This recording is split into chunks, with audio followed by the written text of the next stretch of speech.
First of all तो हम लोग आज म्यूचुअल फंड्स की बात करेंगे। म्यूचुअल फंड होते क्या है? देखिए, जब हम लोग म्यूचुअल फंड्स की बात करते हैं ना, तो आपको पहले तो समझना पड़ेगा mutual fund is the pulled investment.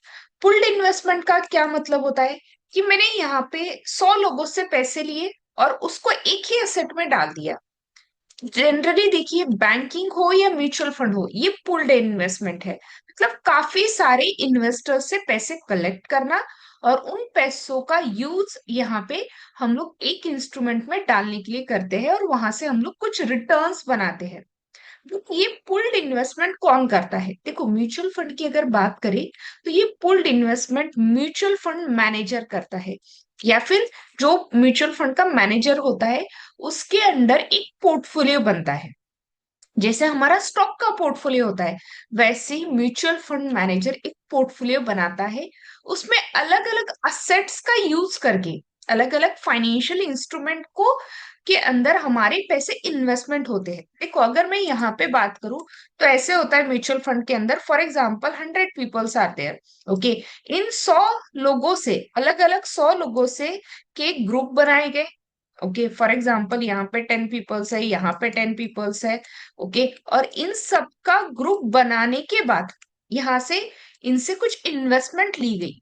Okay, आपकी इन्वेस्टमेंट डिपेंड रहती है आप कितना करना चाहते हो म्यूचुअल फंड्स के अंदर। फॉर एग्जाम्पल, फर्स्ट 10 पीपल के ग्रुप ने कहा कि हम लोग मंथली 1 लाख लगाएंगे। सेकेंड ग्रुप ने कहा कि हम लोग मंथली 25,000 लगाएंगे पर पर्सन। यहाँ पे थर्ड ग्रुप ने कहा मंथली 10,000 लगाएंगे। फोर्थ ग्रुप ने कहा कि हम लोग मंथली 50,000 तक लगा सकते हैं, तो हम लोग 50,000 लगाएंगे। ओके, और फिफ्थ ग्रुप इन्होंने कहा कि हम लोग मंथली 1,000 रुपीज ही लगा देंगे। याद रखना, म्यूचुअल फंड आप 500 रुपीज से भी स्टार्ट कर सकते हो। जस्ट आपको उसमें कहाँ पे जाना है, कौन सा म्यूचुअल फंड आपके लिए सही है, वो देखना जरूरी होता है। अलग अलग लोगों से पैसा लिया जाता है और एक ही पोर्टफोलियो में, जैसे आपके पोर्टफोलियो होते हैं वैसे एक ही पोर्टफोलियो में पैसा डाला जाता है। और जो ये पोर्टफोलियो होता है, ओके, इसमें अलग अलग इंस्ट्रूमेंट्स रखे होते हैं, फाइनेंशियल इंस्ट्रूमेंट्स जिसे कहा जाता है। इसका कुछ पैसा स्टॉक मार्केट में आता है, कुछ डेप्ट मार्केट में जाता है। डेप्ट मार्केट मतलब बॉन्ड्स की मार्केट में जाता है, या फिर कुछ पैसा कुछ अलग अलग इंस्ट्रूमेंट में जहां पे सबसे ज्यादा रिटर्न्स बनाने की कैपेसिटी है, वहां पे ये पैसे डाले जाते हैं। देखिए, म्यूचुअल फंड मैनेजर जो है या फिर म्यूचुअल फंड का जो पोर्टफोलियो है, वो आपको पोर्टफोलियो के रिटर्न्स तभी दे पाएंगे, या फिर आपके म्यूचुअल फंड्स के रिटर्न्स तभी आपको मिल पाएंगे जब यहां से रिटर्न्स बनेंगी, इस पोर्टफोलियो से रिटर्न्स बनेंगे। अगर ये पोर्टफोलियो रिटर्न्स बना पाया 5%, 10%, तो ये इनकी इन्वेस्टमेंट के अकॉर्डिंगली डिस्ट्रीब्यूट किया जाएगा। जिसने 1 लाख लगाया था उसकी इन्वेस्टमेंट और टाइम, याद रखना इसमें दो चीजें जरूरी होती है। एक होता है इन्वेस्टमेंट एंड दूसरा होता है टाइम। इसके अकॉर्डिंग आपको आपके रिटर्न्स मिलेंगे। ओके, रिटर्न्स कैसे मिलेंगे? Depend on the time and investment. For example, जिसने 1 लाख इन्वेस्ट किया था उसने कहा था मैं एक ही साल रखूंगा। जिसने 50,000 इन्वेस्ट किए थे उसने कहा मैं 5 साल तक रखूंगा। तो आपकी time and investment is a very important in the mutual fund case. Okay, जहां पे आप ज्यादा से ज्यादा अगर कंपाउंडिंग चाहते हो मार्केट में, ज्यादा से ज्यादा चाहते हो कि आपका पैसा मल्टीपल्स में बढ़े, तो आपको मिनिमम, याद रखना, मिनिमम म्यूचुअल फंड के अंदर 5 to 7 years रुकना पड़ेगा। ओके, तभी आपके रिटर्न्स बन पाएंगे। 1-2 साल में ज्यादा रिटर्न्स नहीं बनते हैं। अगर आप 5 to 7 years रुक रहे हो तो आपके ऑलमोस्ट रिटर्न्स 20-25% से ऊपर चले जाते हैं कि इन्वेस्टमेंट से, कभी कभी उससे भी ऊपर चले जाते हैं। डिपेंड ऑन, देखो, म्यूचुअल फंड स्टॉक्स में इन्वेस्ट कर रहे, डेप्ट मार्केट में इन्वेस्ट कर रहे, जहां पे स्टॉक मतलब या फिर हमारी इक्विटी मार्केट अगर ये रिटर्न बना पाई ना, तो हमारा म्यूचुअल फंड के भी पैसे बढ़ेंगे। अगर हमारी मार्केट ही रिटर्न्स नहीं दे पाई, हमारी जो इंडियन स्टॉक मार्केट है, अगर वही रिटर्न्स नहीं दे पाई तो म्यूचुअल फंड भी नहीं दे पाते हैं। क्योंकि म्यूचुअल फंड टोटली मार्केट के डायरेक्शन के ऊपर डिपेंडेंट है। मार्केट का डायरेक्शन अपसाइड रहा तो म्यूचुअल फंड आपके ग्रो करेंगे। क्यों? क्योंकि इनका पोर्टफोलियो ग्रो करेगा। अगर इनका पोर्टफोलियो ग्रो कर रहा है तो आपको भी रिटर्न्स मिलेंगे। ये चीज याद रखना। अब सेकेंडली, जब हम लोग बात करते हैं कि अलग अलग लोगों ने इन्वेस्टमेंट की, उनके टाइम और इन्वेस्टमेंट के अकॉर्डिंग उनको रिटर्न्स मिले, राइट? बट ये रिटर्न सबको सबसे ज्यादा किसको मिलते हैं? जो मिनिमम 7 इयर्स या 5 इयर्स के ऊपर की इन्वेस्टमेंट रखता है। तो आपको पहले तो म्यूचुअल फंड्स बनाते वक्त याद रखना, आपको गोल पता होना चाहिए, कितने दिन तक आप म्यूचुअल फंड रखने वाले हो। फर्स्ट चीज क्या पता होनी चाहिए? गोल पता होना चाहिए। कि फॉर एग्जाम्पल मुझे कोई 10 साल के बाद कुछ बड़ा काम करना है या बिजनेस सेटअप करना है, तो मैं 10 साल तक, 8 से 10 साल तक एवरी मंथ छोटा सा इन्वेस्टमेंट करूंगी। देखो, इन्वेस्टमेंट के भी दो टाइप्स आते हैं म्यूचुअल फंड्स के अंदर। पहला आता है कि आप मंथली एसआईपी करो। एसआईपी का मतलब होता है सिस्टमेटिक इन्वेस्टमेंट प्लान। या आप मंथली पे जा सकते हो। अगर आप मंथली एसआईपी नहीं करना चाहते हो, कि आपके पास एक ही बार पैसा आता है बट आप मंथली इन्वेस्टमेंट नहीं करना चाहते हो, तो आप दूसरा एक चीज कर सकते हो जिसे लमसम कहा जाता है। ओके। ये जो लमसम होता है, इस पे भी आप काम कर सकते हो। ये आप वन टाइम इन्वेस्टमेंट करते हो। मतलब जिस दिन मेरे पास पैसे आए, उसी दिन मैं यहाँ पे डाल दूंगी, पूरा एक साथ डालूंगी। बट अगर मैं दोनों को कंपेयर करूं, एसआईपी एंड लमसम, देखो इसमें ज्यादा अच्छे से एवरेजिंग होती है आपकी। किसी मंथ आप हाई प्राइस पे म्यूचुअल फंड्स बाय करोगे, किसी मंथ आप लो प्राइस पे बाय करोगे। बट लमसम में ऐसा नहीं होता है। मार्केट का अभी जो करंट है, जो भी हाई प्राइस है या लो प्राइस है, उसी के ऊपर आप खरीदोगे। तो अगर दोनों को कंपेयर किया जाए, तो कौन कम रिस्क वाला है? एसआईपी कम रिस्क वाली है। लमसम में रिस्क होता है। कभी आपको नहीं पता चला, मार्केट टॉप पे थी, वहां पे आपने ले लिया पैसा, लगा दिया, तो बाद में मार्केट नीचे आने के बाद आपको कुछ दिन तक उसमें रुकना पड़ेगा रिटर्न्स बनने के लिए। तो याद रखना, दोनों में से एसआईपी आर द बेस्ट। क्योंकि यहाँ पे अगर आप सैलरीड पर्सन हो, कि आपकी मंथली सैलरी आती है, तो आप यहाँ पे एसआईपी पे, सिस्टमेटिक इन्वेस्टमेंट प्लान पे, जैसे हम लोग घर की ईएमआई देते हैं, वैसे आप यहाँ पे काम कर सकते हो। तो ये याद रखना, पहली चीज गोल डिसाइड होगा, आप कितने इयर्स के लिए जाओगे, आपका आगे चल के जो भी फ्यूचर का गोल है उसके अकॉर्डिंग आप इन्वेस्टमेंट करोगे। और वो इन्वेस्टमेंट दो तरीके से होती है। एक होता है एसआईपी का इन्वेस्टमेंट एंड दूसरा होता है लमसम का इन्वेस्टमेंट। अब देखिए, आप जहां पे मतलब एग्जिट करते वक्त आप किस तरीके के म्यूचुअल फंड पे जाना चाहते हो, इन्वेस्टमेंट किस तरीके से करना चाहते हो, उस पे भी म्यूचुअल फंड के टाइप बनते हैं। पहला, ओपन एंडेड म्यूचुअल फंड। लिख लेना। पहला, open ended mutual fund. Open ended mutual fund जो होते हैं, वो आप कभी भी बेच सकते हो। उसका एक मैच्योरिटी पीरियड होता है। जैसे ही मैच्योरिटी पीरियड खत्म हो गया, तो उसके अंदर आप इसे कभी भी बेच सकते हो। ओके। ऑलमोस्ट 60 डेज या 90 डेज या 1 ईयर तक के मैच्योरिटी पीरियड होते हैं। उसके बाद आप इसे कभी भी बेच सकते हो। लेकिन दूसरा होता है close ended mutual fund. Okay. दूसरे होते हैं क्लोज एंडेड म्यूचुअल फंड। ये जो है ना, ये आप एक टाइम के लिए आप इसमें पैसा रखोगे।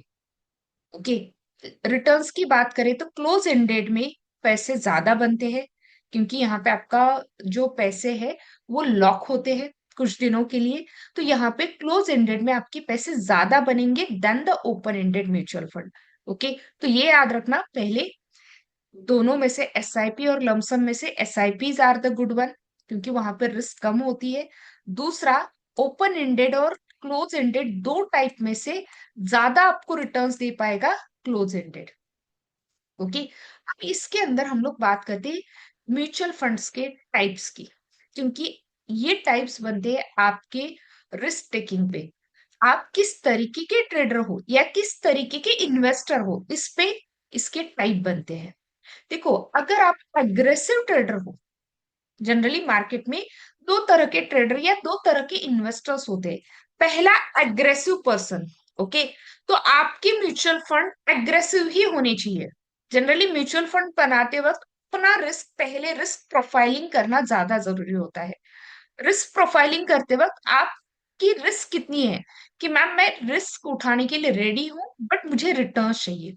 ये बंदा जो है वो कैसे काम करता है, high risk and high returns पे। ओके, ये याद रखना, high risk and high returns पे काम करता है। तो थोड़ा सा जो रिस्क टेकिंग पर्सन है वो जा सकता है इक्विटी म्यूचुअल फंड्स में। कहाँ पे जा सकता है, इक्विटी म्यूचुअल फंड्स में।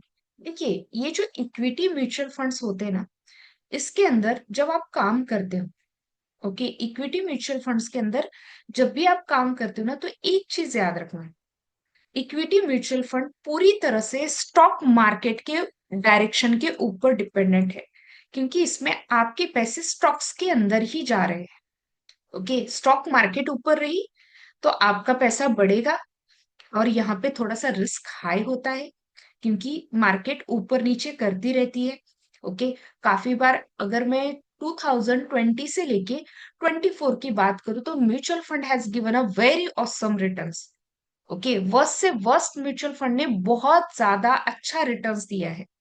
लेकिन अगर मैं यहाँ पे बात करूं कि 2025 एंड 26 म्यूच स्टार्ट ऑफ द 26 अभी हम लोग है, तो 25 में कोई रिटर्न्स नहीं बने हैं क्योंकि मार्केट सेम डायरेक्शन में है।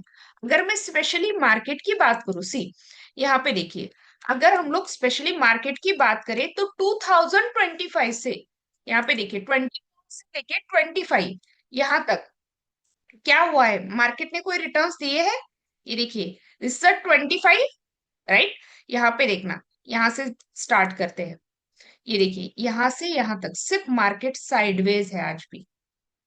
2025 से मार्केट ने, अगर मैं इसे वीकली चार्ट पे भी कन्वर्ट करती हूँ, सी यहाँ पे मार्केट ने कोई रिटर्न्स नहीं दे पाई है मार्केट, तो म्यूचुअल फंड्स ने भी ज्यादा यहाँ पे रिटर्न्स नहीं दिए है। ये देख, सिर्फ मार्केट साइडवेज डायरेक्शन में है।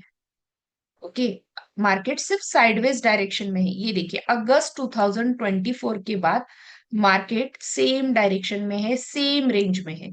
तो ऐसे केसेस में म्यूचुअल फंड भी अपने रिटर्न्स कम हो जाते हैं। वह सिर्फ अगर आपके म्यूचुअल फंड पुराने हैं तो वो अच्छे रिटर्न्स में होंगे। जैसे कि I have some mutual fund जो आज भी 25-30% रिटर्न से ऊपर है, क्योंकि that was a older investment. अगर मैं आज की करंट इन्वेस्टमेंट की बात करूं, अगर करंटली इन्वेस्टमेंट करूं म्यूचुअल फंड के अंदर, तो वो बड़ा रिटर्न नहीं दे पाएगा। क्यों? क्योंकि मार्केट अभी अच्छी नहीं है, उतना मोमेंटम नहीं दे पा रही है। अगर आप इक्विटी म्यूचुअल फंड के अंदर काम कर रहे हो तो समझ लेना, जिसका रिस्क हाई है, थोड़ा सा जो रिस्क उठाना चाहता है, हाई रिटर्न्स पे काम करना चाहता है, वो इस म्यूचुअल फंड के अंदर काम करता है, जिसको एग्रेसिव या फिर आपके इक्विटी म्यूचुअल फंड कहा जाता है। बट इसमें भी दो तीन टाइप है, कि आप इसमें भी अगर थोड़ी और सेफ्टी चाहते हो तो आप लार्ज कैप की या ब्लू चिप के म्यूचुअल फंड कर सकते हो। लार्ज कैप या फिर ब्लू चिप के म्यूचुअल फंड के अंदर आप आ सकते हो। ओके, ब्लू चिप और लार्ज कैप जो होते हैं वो जरा सेफ म्यूचुअल फंड होते हैं, इसमें ज्यादा दिक्कत नहीं आएगी। सेकंड, आप थोड़ा सा कम रिस्क लेना चाहते हो बट आप थोड़े से रिटर्न्स देख रहे हो, मिड मिड कैप के म्यूचुअल फंड होते हैं।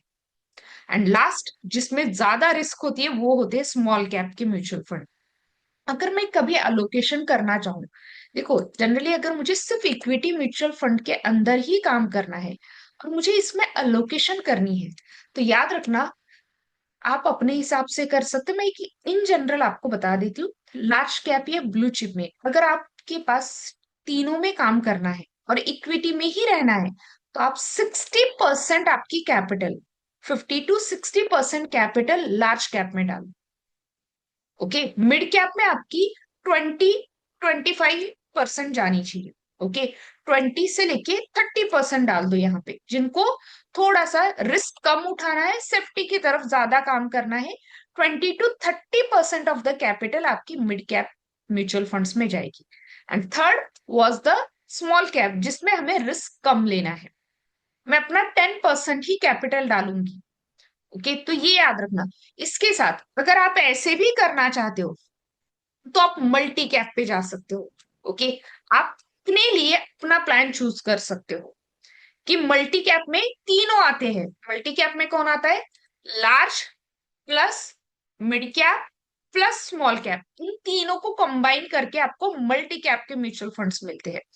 अगर आपको ज्यादा रिस्क पे नहीं काम करना है, मिडल रिस्क पे सारी चीजों को एक साथ मिला के काम करना चाहते हो, तो multi cap was the good one for you, जिसमें आपकी रिस्क थोड़ी सी कम हो जाती है। बट अगर आपको विदाउट रिस्क काम करना है इक्विटी में, तो best way to go for the large cap and mid cap, small cap पे थोड़ा सा कम काम करना। ओके, अब यहाँ पे देखो एग्रेसिव पर्सन तो यहाँ पे आ रहा है, बट एग्रेसिव पर्सन और एक जगह पे जाता है जिसको कहा जाता है इंडेक्स फंड। इंडेक्स फंड, अब ये जो इंडेक्स म्यूचुअल फंड जो होते हैं ना, जैसे कि हम लोग ईटीएफ्स वगैरह ये करते हैं, वैसे ही निफ्टी 50 के अंदर इंडेक्स म्यूचुअल फंड बाय किए जा सकते हैं। निफ्टी 50 हो, सेंसेक्स हो, ये आप अपने ब्रोकर से भी आजकल कर सकते हो। ठीक है, आप एवरी म्यूचुअल फंड को आजकल ब्रोकर से भी कर सकते हो या फिर डायरेक्ट बैंक्स में जाके भी कर सकते हो। अगर आप बड़ी इन्वेस्टमेंट है, डायरेक्टली काफी सारे बैंकिंग ऐप है, आप एसबीआई वाले हैं, आईएनडी मनी वाले हैं, वहां से कर लेना, that was the good then the go through the brokers. Okay, आप वहां से काम कर सकते हो। देखो इंडेक्स फंड बाय करना है तो पहला निफ्टी 50 के इंडेक्स फंड। अब देखो इंडेक्स फंड होते क्या है, फॉर एग्जाम्पल मैं पूरे निफ्टी को तो नहीं खरीद सकती हूँ, बट निफ्टी ऊपर जाएगा तो निफ्टी के स्टॉक्स भी जाएंगे। सिंगल सिंगल स्टॉक को खरीदने की बजाय जैसे हम लोग ईटीएफ्स बाय करते हैं, राइट, वैसे ही हम लोग पूरे निफ्टी 50, मतलब निफ्टी के पूरे 50 स्टॉक के अंदर आप इन्वेस्टमेंट कर सकते हो इंडेक्स म्यूचुअल फंड के अंदर। सेंसेक्स, सेंसेक्स के अंदर टोटल 30 स्टॉक्स है, तो मैं इन पूरे 30 स्टॉक्स में काम कर सकती हूँ उसके म्यूचुअल फंड्स के अंदर इन्वेस्टमेंट करके। अब मुझे खुद से नहीं करना है, मेरा पोर्टफोलियो मैनेजर करेगा। जस्ट मुझे इससे ये बताना है कि मैं किस तरह का ट्रेडर हूं या फिर इन्वेस्टर हूं और मैं कितना रिस्क पे काम करना चाहता हूँ। एग्रेसिव ट्रेडर यहाँ पे इन दोनों जगह पे काम करेंगे, याद रखना।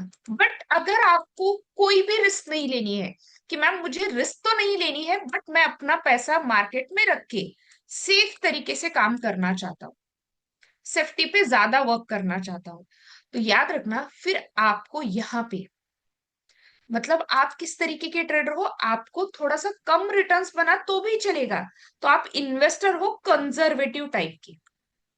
किस तरह के इन्वेस्टर हो, कंजर्वेटिव टाइप के इन्वेस्टर हो, जो लो रिस्क पे काम करना चाहते, लो रिस्क लो रिटर्न्स, ऐसे लिख लेना। That is a low risk and low returns पे काम करना चाहते हो। आपका पहला मोटो है आपकी कैपिटल को प्रोटेक्ट करना। ओके, अगर आप कैपिटल प्रोटेक्ट कर पा रहे हो या फिर आपको रिटर्न्स कम चाहिए बट कैपिटल प्रोटेक्ट रहे, आपने जो पैसा लगाया वो हमेशा सेफ रहे, तो बेस्ट वे आपको जाना चाहिए डेब्ट फंड के अंदर। This is a very important. देखो डेब्ट फंड जो होते हैं वो बैंकिंग एंड जो मार्केट के डेब्ट एरिया के इंस्ट्रूमेंट होते हैं वहां पे ज्यादा काम करते हैं। मतलब यहाँ पे आपके पैसे कहाँ पे लगेंगे, आपका पोर्टफोलियो मैनेजर या फिर म्यूचुअल फंड मैनेजर आपका पैसा डेब्ट इंस्ट्रूमेंट में डालेगा। डेब्ट इंस्ट्रूमेंट कौन से है, generally T bills, okay, treasury bills जो आते हैं, उसके बाद ट्रेजरी बिल्स के साथ साथ बॉन्ड्स, एफडीज, ओके, या फिर गवर्नमेंट के अदर इंस्ट्रूमेंट्स जो अलग अलग कंपनीज के कॉर्पोरेट बॉन्ड्स आते हैं। ओके, यहाँ पे आपका पैसा लगेगा डेप्ट इंस्ट्रूमेंट के अंदर। जब हम लोग डेप्ट इंस्ट्रूमेंट की बात करते हैं ना, रिटर्न्स कम होते हैं, बट यहाँ पे आपकी सेफ्टी पैसों की ज्यादा है। आपका पैसा यहाँ पे मोस्ट ऑफ द ऐसे इंस्ट्रूमेंट में लग रहा है जो गवर्नमेंट सिक्योरिटीज के अंदर आते हैं। ओके, जो गवर्नमेंट सिक्योरिटीज है इसमें आपके पैसे लगाए जाएंगे। डेब्ट फंड के अंदर जब आप काम करते हो ना, तो यहाँ पे पैसे ज्यादा सेफ रहेंगे। बट अगर मैं रिटर्न्स की बात करूं, देखो अगर इक्विटी म्यूचुअल फंड आपको, वर्स्ट से वर्स्ट म्यूचुअल फंड आपको ऑलमोस्ट 10% के रिटर्न्स दे देता है। ओके, अगर आपको इक्विटी म्यूचुअल फंड 10 से 15% के रिटर्न्स ऑन एन एवरेज दे पा रहा है, तो ये आपको दे देगा कितने, ये आपको दे देगा almost 6 to 7%। Okay, 6 to almost 7 या 8% से के आसपास देगा, क्योंकि यहाँ पे आपका पैसा जो है वो सेफ तो है, रिटर्न्स कम हो जाएगी। तो ये याद रखना, जब आपको पहले तो डिफाइन करना है आपका रिस्क प्रोफाइलिंग क्या है, एग्रेसिव हो या कंजर्वेटिव हो। लेकिन तीसरा एक टाइप आता है इसमें। देखो, आपका है कि मैम मैं थोड़ी सी बीट मिडल वाले रिस्क पे काम करना चाहता हूँ, तो आप इन दोनों को मिला के काम कर सकते हो। इन दोनों को मिला के तीसरा टाइप बनता है, जिसको कहा जाता है हाइब्रिड फंड्स। ओके, याद रखना, hybrid funds are the mutual funds जिसके अंदर दोनों को कंबाइन किया जाता है, इक्विटी प्लस आपके डेब्ट फंड्स को। हाइब्रिड फंड्स जो होते हैं, इसके अंदर जनरली आपके इक्विटी का कुछ पोर्शन रखा जाता है, और इसके साथ साथ आपका सेकेंड हाफ पोर्शन रखा जाता है डेब्ट फंड्स का। आप इस पे भी काम कर सकते हो। ओके, यहाँ पे आपकी रिस्क थोड़ी सी कम रहेगी, यहाँ पे आपको ज्यादा दिक्कत नहीं होगी। हाइब्रिड फंड जो होते हैं अलग अलग, देखिए मल्टीपल कंपनीज है जो म्यूचुअल फंड्स बनाती है। जब हम लोग म्यूचुअल फंड को खरीदना चाहते हैं, सबसे पहले तो एक चीज याद रखना, ट्राई करना आप ऐसे ही म्यूचुअल फंड्स के अंदर काम करो जो ऑलमोस्ट इंडिया के one of the toppest company है, टॉप कंपनीज है। उसके डॉक्यूमेंट्स पूरे पढ़ना बहुत जरूरी होता है। म्यूचुअल फंड्स बनाते वक्त आप उसके डॉक्यूमेंट्स अच्छे से पढ़ो। वहां पे आपको पता होना चाहिए कि आप कौन से म्यूचुअल फंड्स के अंदर काम कर रहे हो, ओपन एंडेड है, क्लोज एंडेड है, या फिर एसआईपी कर रहे हो, या फिर लमसम में जा रहे हो, कौन से कितने रिस्क ले रहे हो। देखो, भले ही आपका पैसा एक म्यूचुअल फंड मैनेजर लगा रहा है, बट आपको इसमें इतना तो पता होना चाहिए, इक्विटी में जाना है या फिर आपको डेब्ट फंड्स में जाना है, या फिर उन दोनों को कंबाइन करके जाना है, खुद की रिस्क प्रोफाइलिंग के अकॉर्डिंग। क्योंकि आपका रिस्क प्रोफाइलिंग सबसे अच्छा आप ही जानते हो कि कितना रिस्क आप उठा सकते हो। जैसे स्टॉक मार्केट में आप रिस्क उठाते हो, वैसे ही म्यूचुअल फंड के अंदर भी आप कितनी रिस्क उठा रहे हो, ये आपको खुद को पता होना चाहिए। क्योंकि कोई और रिस्क प्रोफाइलिंग करेगा, बट वो इतना अच्छे से नहीं कर पाएगा जितना आप सेल्फ कर पाओगे। तो पहले तो याद रखना, आप इसमें अपने अकॉर्डिंग परसेंटेज कर सकते हो। इसमें बैलेंस फंड होते हैं, ये जो हाइब्रिड फंड्स होते हैं ना, इसमें आप बैलेंस फंड पे भी काम कर सकते हो। बैलेंस फंड का मतलब होता है कि आप 50-50% पे काम करोगे, 50% इक्विटी में डालोगे और 50% आप यहाँ पे डेब्ट फंड्स में जाओगे। ओके, आप ऐसे भी काम कर सकते हो। लेकिन अगर आपको परसेंटेज अपने अकॉर्डिंग चूज करना है कि मैम मैं थोड़ा सा इक्विटी की तरफ ज्यादा जाना चाहता हूँ, तो आप इक्विटी की तरफ भी ज्यादा जा सकते हो। अगर आपको लगता है कि मुझे डेप्थ पे ज्यादा जाना है, तो आप डेप्थ ओरिएंटेड फंड्स बाय कर सकते हो ज्यादा। उसमें ऑलमोस्ट 60%, देखो आप अगर इक्विटी ओरिएंटेड फंड्स ज्यादा बाय करते हो, इसमें इक्विटी ओरिएंटेड फंड्स में ज्यादा गए, तो मोर देन 60% आपकी कैपिटल इक्विटी में जाएगी।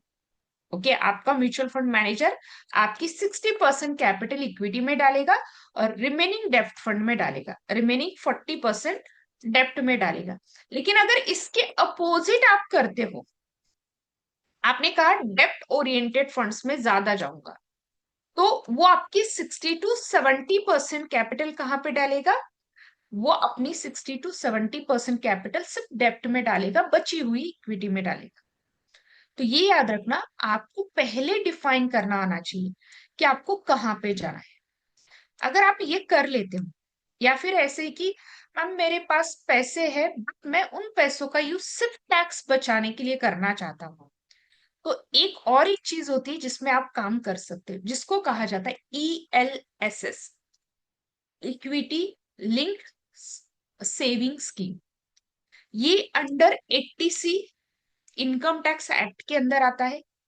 तो अगर आपको इनकम टैक्स से बचना है, तो ELSS was the mutual funds जिसके अंदर आप अपने थोड़े टैक्स से थोड़ा सा ये बेनिफिट लेने के लिए आप इसको बना सकते हो, equity link saving scheme, that is called ELSS।